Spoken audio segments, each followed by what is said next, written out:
The Jetsons 1963, Issue 10. George is reading a newspaper that the armchair is holding from with claws instead of hands for some reason.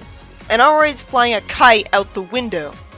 George sees a newspaper headline telling him it's a great week for doing things with his son, so he presses a button and has the armchair hold a kite for him while he has his arms behind his head, relaxing. And Elroy is just happy he's there as they fly kites out on the deck. Still, wouldn't a kid get bored of flying a kite immediately? All it involves is staring at the kite in the air. It doesn't even do anything. In the first story, Elroy says he's been looking forward to a camping trip on Uranus for weeks. It's been magically terraformed after all. George tells Jane not to worry because they'll be back in 2 days, after which his cousin Clyde is coming to visit her. He complains that practical joker is nothing but trouble. If he hates him, it's completely forced that he'd ever agree to a visit from him or start inviting him. He's a grown man, so nothing's forcing him to. I hate that Jane says that's no way to talk about his cousin. George says he's not going to let the thought of him ruin their trip. And that'll only be admirable if he holds true to that. His wife wishes him good luck. George hopes he'll get lost for weeks and miss Clyde's visit. Why wouldn't he just stay in the camping trip for an extra day and pretend he got lost? Because George hopes he'll have 2 days of fun first, I wonder if even their trip will suck. An hour later, Jane screams at seeing Clyde in a monster costume. I hate that Jane just has to open her big mouth and tell him the exact planet George is on. For no reason. So he decides to go there. That's awful. George says they're really roughing it with inflatable huts, even though they'd only be roughing it without one. Elroy's anxious to go fishing, and he was helpful enough that he already dug out the fishing poles. Solar suns is a redundant, stupid phrase. The prankster decides to borrow their camp. George finds the fishing nice and peaceful, and predictably makes them think they caught a monster, and stays quiet to scare them into running, and finding out the hut's gone. The bastard steals their food, as I hope he'll get karma because it's a franchise that can be trusted. George can't find the car key, and he says it looks like their hut was dragged into the woods. So they follow the trail to it, and run away from the prankster as George starts thinking something's not right here, for no reason. He says to duck behind a bush, sees a zipper on the back of the suit, and Elroy says that monster would be surprised to find out they locked him out. George finds Clyde's entire trunk of pranks and the key he illegally stole, and Elroy says it's time they taught him a lesson. George agrees, and he hoists the hut up, and the prankster walks out of the exit. He would hear them laughing and talking. They run after him wearing a costume, and scares him up a tree, which has a limit break. He bounces off their costume, which would hurt them too, so luckily they don't mind, and he lands in a thorn bush. He runs over to his car and blindly crashes into it. He didn't have the time to get the bush off his eyes first. He flies away in the car, and George realizes Clyde will tell Jane about the monsters and get her worried about them. So Elroy says they'd better get home, because the people in the future don't have a way to call her. Too bad they aren't staying. Why can't they go back as soon as they get home? Maybe they will. George goes home and says a caterpillar followed them home. The prankster looks a bit like Fred Flintstone now, complete with wearing orange, which fits him because he's a jerk. He says he's going home. Too bad Jane isn't on his side. She says he should be ashamed for lying in front of Elroy, even though he obviously had every reason to get a prankster out of his house. It turns out Elroy did bring a caterpillar home. In his hand. In the next story, George says he fixed the Foodomat. That's an easier name to pronounce than the other food machine from issue 4. She thanks him and gets a turkey that's a little well done for their liking. Though aside from the white smoke above it, I can't tell why they aren't satisfied. George says it's a little too late to call her a repairman because all the stores are closed, and all Jane could find was creamed beef on toast in capsule form. Jane wouldn't think to warn Elroy not to swallow his pill so fast. George says they're gonna eat out for once. They go there, with George being surprised by the instant menus popping out from the table, because apparently they're a new innovation somehow. It turns out they serve no synthetic food, but the price of a dessert is a week's pay for George. The waiter calls them riffraff, which seems unrealistic. So George gets mad, and for no reason, someone thinks they're uncouth when it was clearly the waiter who was rude. He throws George out. Elroy wants to eat at a fast food place, and Jane agrees. But George has still made up his mind that they're gonna eat some good food. So he parks at the supermarket and says they're gonna buy fresh food and cook it themselves. His family thinks it's ridiculous. And it is if none of them know how to cook the old way. George gets asked how to cook this stuff, and recklessly says they'll cross that bridge when they come to it. It sure is a shame they don't have the internet somehow, or they'd have been confident the whole time that they could find out how to cook. George asks Jane where that cookbook that he gave her as a joke is, and he finds it in the dusty bookcase. The world's so unique that it doesn't even call bookshelves what we do. He says he'll use a fuel stove he takes on camping trips to heat canned foods as an actual stove. He says he's lit that stove 100 times.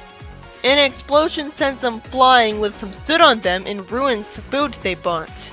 Well, that's disappointing. Just when I was excited to see all the different ways they'd screw up cooking, which could teach some people lessons, the story gets contrived, forcing a stove to be so hard to light that it caused an explosion every time, and I'm expected to believe it wasn't thrown away the first time. Then the video phone rings, which George calls a Visa phone for no reason. I guess it's not the video phone because it's a separate machine with a different name from it. George says sorry to someone he knows for his family being late, and tells his family they're invited to dinner tonight, but he forgot about it. Elroy says they'll get fancy food to eat, but they just have to have a downer ending after everything they went through. So Melvin's Foodomat broke too. He apologizes, and they all get served the exact same food pails Jane was gonna eat somehow. Which I hope wasn't meant to be a message that we should always put up with the garbage we have to deal with. His family kept telling him the simple solution to just eat out at a fast food place. That would have obviously worked better than settling for this. In the next story, George cares enough to ask Elroy what he's up to when he's clearly just watching TV on a TV way smaller than their usual one somehow, which is connected to a chair and displaying the carnival. Naturally, George wants him to go see the carnival in person, although he should know he's wrong about saying you could only enjoy it in person. Either way, you're watching it. It's amusing that George says, "This reminds me of when I was a boy. Gee, I didn't know carnivals were that old. Why wouldn't they be?" Elroy asks to shoot one of the hit-the-target guns at a carnival game, and George, rather than knowing carnival games are rigged, takes out his money while they both brag about being good shots. From sheer bad luck, someone grabs his money to run away with it. Elroy takes one of the guns and shoots just below where he was going to be, causing Elroy to get complimented and thanked and told he should be performing in the carnival as a sharpshooter. Well, we get to see George happy to get his money back, and a cop's holding a nightstick over the thief he's holding. Elroy asks George if he could join the carnival. George remembers that he used to want that at his age, but he runs away holding his arm while saying no, and fortunately the writer at least thinks to have him think immediately that he can't remember how his dad got the idea out of his head. Right now, it looks like he's making a closed-minded mistake, keeping Elroy from having a job he'd love, bringing extra money in for the family. Unless the job would expect him to miss school, or it's going to demonize carnival jobs, I don't see a problem. It could violate child labor laws to expect him to work for the carnival, but I assume the carnival would know that and not care. I couldn't blame Elroy for thinking it'd be wiser to skip to getting a job he knows he'll love for the rest of his life and not bother with school, because the point of school is to make sure he'll be able to try to get a wide arrangement of jobs. George can't cheer Elroy up with cotton space candy and a man from Mars, and he says out loud next to Elroy that he'd end up thinking of all the interplanetary travel he missed. So he gets excited and ends up saying they'll both join the carnival. They both get told they're good shots, and the guy says he'll get rich in no time, and then corrects himself and says they'll get rich. Is it normal for the guy in charge of a mere carnival game to be the owner of the carnival? That wasn't the case in the Futurama comic. Is he planning to become the owner? Either way, I know this is pathetic foreshadowing to him being evil, but by itself it shouldn't make him evil. Of course people in the carnival get money off the people working for them because that's part of the job. George is called a great shot, but Elroy gets suspicious because he hasn't shot a target yet. So he should have been suspicious immediately. This guy shouldn't have been complimenting him without getting questioned. The guy says that's the 10th time he's filled his gun, and he writes something down on a notepad. He would have known better than to say that out loud. George would have heard this too, not just Elroy, who warns his father that this is nothing but a trick to make them shoot the guns. Somehow, George doesn't actually respond to what he said in the way that an actual human would. And instead the story pretends that he never warned him at all, so that's a cheat. The story frustrates me having Elroy get ignored somehow and told rudely to take off. And somehow, George doesn't lose his temper with this guy for how he talks to his son. Elroy runs off and then tells George he talked to the carnival boss who said he'd put them to work. He runs away with George, who thanks the scam artist obliviously, and then George realizes he's a bad shot. So then how did it take him so long? Elroy drags him over to a cannon and says they'll take turns firing each other into space. So George says they should go home. And then the story ends with them driving away, as he's fortunately smart enough to figure out Elroy didn't talk to any carnival boss. In the next story, Judy says to her mother that the most wonderful thing happened, and Elroy asks if the school burned down. I'd expect him to love school because he's modified inventions to make them better in the show. It's not like he's not smart in the comic because he made a space raft. Judy calls him silly for once having a dynamic with her brother, and I guess he's joking when he says his name's Elroy in response because he's smiling. Jane calls her dear, and she says she met a fireman. Jane warns her that firemen are old for her, and Judy says it's just a fireman in training, complete with a fire department patrol car to take her for a ride. George gets told what happened and wishes he could take a spin in that car. And for no reason, Judy picks a fight with him. Is that all you can think about? What you can get out of Judy's boyfriends? Somehow she's opposed to being smart. Her boyfriends always break up with her, why not? She complains that when Judy was dating a magician's apprentice, he embarrassed her to tears by bribing him to teach him some magic tricks with $1. He was only making a mistake because Judy was just about to go out with him to go dancing. So he had the idiot bull because instead of saying he'll do this some other time, he grabbed his arm and she grabbed his other one and he disappeared. The only way he'd actually disappear is if he was actually a warlock. So it makes me sad that the comic didn't confirm that, because it's vital to explain how places like Uranus and Jupiter are just as livable as Earth. George admits to Jane that he goofed, but only says he did it once. And she has to remind him for some reason of the time Judy brought home a student astronomer, and he grabbed his arm saying he'll get the telescope when Judy wanted to see the stars with them. Elroy was already going up to him with a telescope, so he's smart enough to anticipate this. We see the silhouette of Judy's boyfriend backing up with a telescope, being told to by George. There's no reason he'd tell him to back it up when he's heading for the edge of the deck. And the fact that he backed off the porch makes it more obvious than ever that it'd be illegal not to have fences around the porch. It looks like he would have taken such a fall that he shouldn't have been able to run away from it, ditching Judy in a heartbeat just because her father goofed once. So he never really loved her. Judy complains that they never saw the stars, which makes me wonder why the artist drew the stars, because she would have seen them already. George is given a compressed vice by Jane here. This is the first story where I ever saw George ruining Jane's dates like this, and I bet the show never did it either, so I don't really respect this. Especially because it'll never come up again. She's just using the fact that his interest in taking advantage of her boyfriends got forced by idiot ball writing to backfire unrealistically as an excuse for him to not take a ride in a car. Which logically shouldn't do any harm. He'd have to be written as dumb as Homer.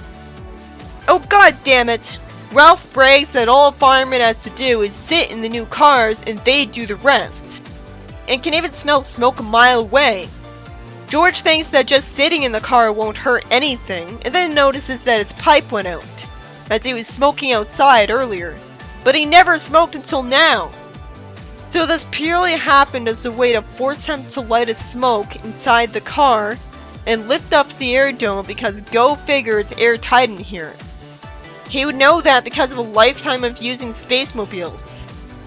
The car sniffs smoke and starts flying in a circle chasing it. It also insisted on playing the siren, alerting Ralph to run outside and see what happens. This never would have happened if he had been a normal person and not left his car door unlocked. Ralph tells Elroy to give him that rope. So Elroy does get his wish because he sees him lasso George, who's holding the hose. The fire chief and his men have already shown up with their cars, and he's impressed, saying that Ralph saved someone's life with an ordinary lasso. I'm surprised that after how mean the story was to George, it suddenly finds a way to reward him for his misbehavior. Ralph gets a raise in salary.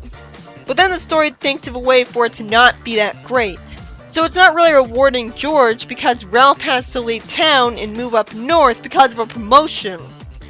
And Judy says he'll never see him again, even though she could obviously just fly up there in a second with a spacemobile because she showed she could drive in earlier story.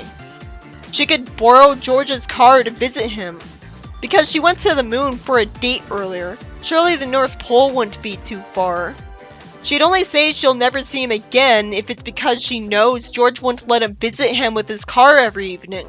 But all he'd have to do is say he will after Jane guilts him. Instead he doesn't. Or he did, but she got dumped anyways.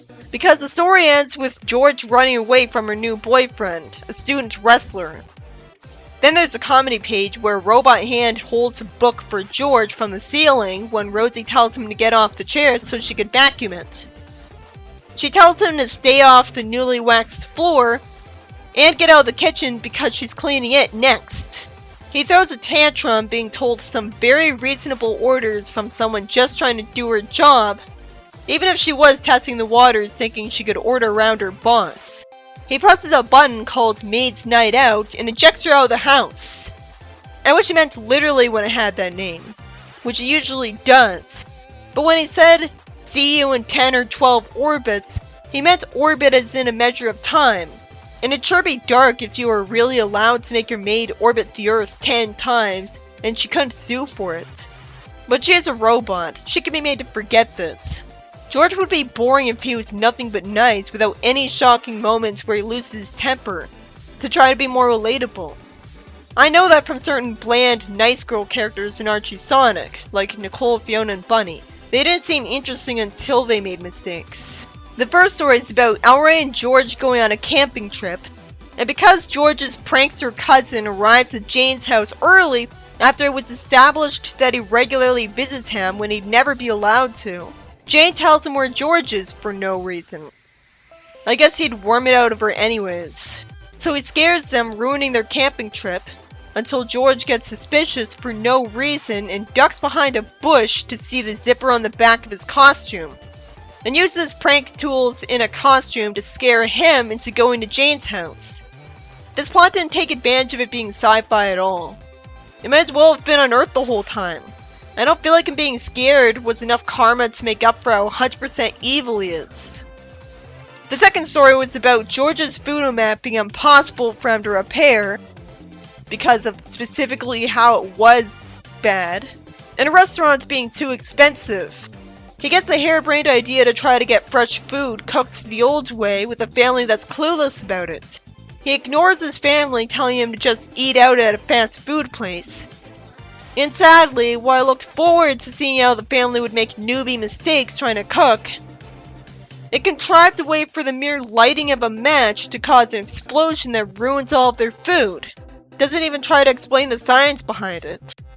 And while they seem to get a pleasant surprise in the form of being invited to dinner, somehow that's the same dinner Jane was gonna serve.